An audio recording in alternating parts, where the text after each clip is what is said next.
What's up everyone, this is Chaotic Sonics. In this video I want to show what the Ebow sounds like with my previous Cyberpunkwave guitar tone, and using the EQ band's automation to create robotic and unique phase distortion effects, giving it that Cyberpunkwave vibe.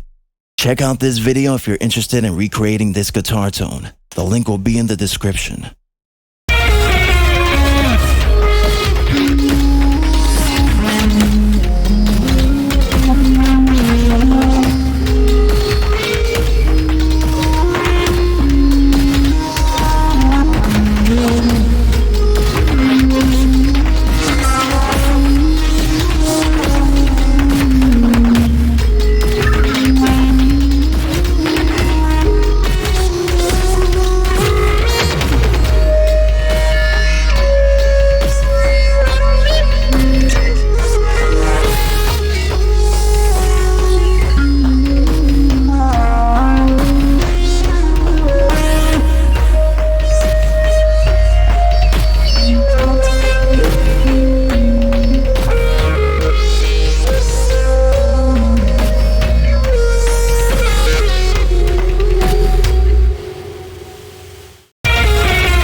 Comment, rate, share, subscribe, and stay safe.